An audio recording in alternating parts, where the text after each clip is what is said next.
Selamat pagi Oma Opa, Bapak Ibu, Saudara-saudari yang terkasih dalam Kristus.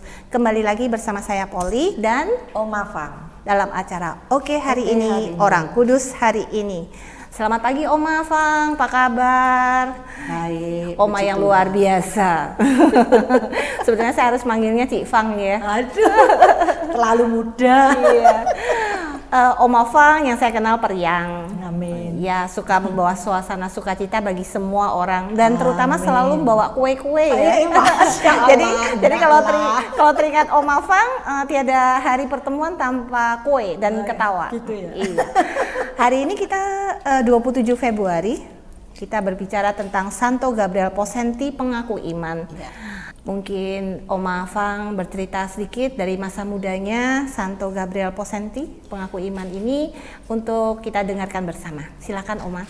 Santo Gabriel dilahirkan di Assisi, Italia pada tahun 1838. Ia diberi nama Franciscus Possenti, Posseni di saat dia baptis. Ya.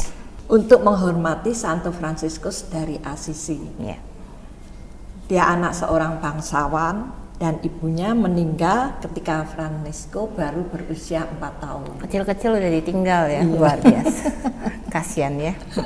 Teladan hidupnya itulah yang berpengaruh terutama dalam hal devosi kepada Bunda Maria. Maka dari itu sepeninggal ibunya, bapaknya mendatangkan pengasuh untuk mengajar mereka.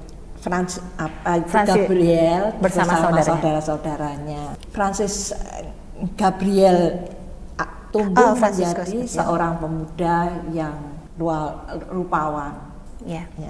Cerdas, ya. dan cerdas, sekaligus menyenangkan banyak orang. Ya. Pada umur 7 tahun, Franciscus kecil ini diperkenankan menerima komuni pertama di sekolahnya dan ia dikenal sebagai seorang yang pintar baik dalam sastra, terutama sastra Latin ya. Iya.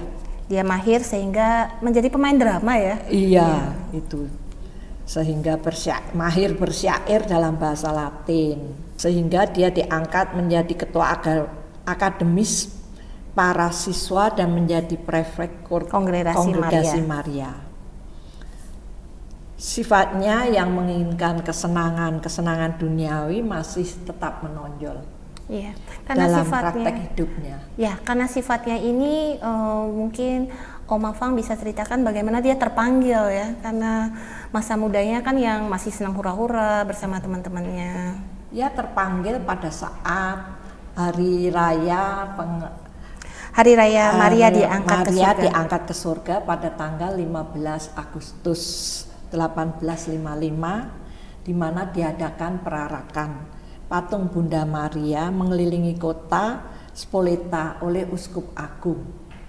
Ketika itu Franciscus mendengar suara panggilan Bunda Maria. Betul, ya. Iya, itulah ketika itu Franciscus mendengar panggilan Bunda Maria, di mana Bunda Maria memanggil Franciscus, engkau tidak diciptakan untuk hidup di dunia ini, tetapi untuk menjalani kehidupan bakti pada Allah di dalam biara.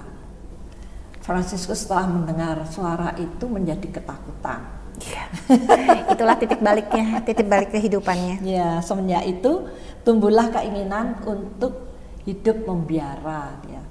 Tetapi dia tidak masuk dalam serikat Yesus, tapi malah justru masuk dalam kongregasi imam-imam Pasionis. Setelah menjadi anggota kongregasi Pasionis inilah ia berganti nama menjadi Gabriela dari Bunda Berdukacita. Pada tahun 1856 ia menerima jubah kongregasi Pasionis. Namun kehidupan biara itu tidak lama. Iya, dia meninggal di usia yang sangat muda, di sekitar umur 24 tahun. Ya, karena dia lahir di tahun 1838 dan kemudian meninggal dunia pada tahun 1862. 24 tahun usia yang sangat muda. Iya. Selama berada di dalam biara, Gabriela sungguh menunjukkan kesungguhan dalam menata hidup rohaninya. Ia senantiasa mencintai Yesus tersalib dan Bunda Maria yang berduka. Devosi kepada Bunda Maria yang telah dilakukannya sejak kecil terus dilakukannya hingga dia menjadi hidupnya suci. Iya, karena dia melatih dirinya dalam dua keutamaan dengan cara yang istimewa, yaitu kerendahan hati dan ketaatan. Betul. Tapi semua dijalaninya dengan sukacita ya. Iya. Sikap sukacita itu yang luar biasa, seperti Oma Fang yang selalu sukacita di setiap saat. Iya, karena kegembiraannya itu menyebarkan kepada mereka yang ada di sekitarnya. Iya, betul. Maka hanya setelah 4 tahun tinggal dalam biara Pasionis, Gabriel wafat. Ya, di pada 27 Februari. 27 Februari 1862. Ia dinyatakan kudus dan dimaklumkan pada tahun 1920 menjadi oleh Paus Benediktus ke-15, di mana kesuciannya nyata terlihat dari banyak mukjizat yang terjadi pada setiap orang yang berdoa dengan perantaraannya. Ya. Ada salah satu contohnya yaitu Gemma Galgani, seorang kudus asal Italia yang pada saat itu sangat sakit ya Oma ya. Oh iya. Ya, itu karena apa? Karena karena Gemma Galgani. Ya. Begitu percaya. Dia memohon bantuan doa Santo Gabriel Poseni dari Bunda Duka Cita itu, sehingga menjadi sembuh. Iya, kembali lagi kepada keyakinan kalau Tuhan melalui Santo Gabriel. Pada saat Gemma Galgani yang saat itu berusia 20 tahun tampaknya hanya tinggal menunggu hari kematiannya saja.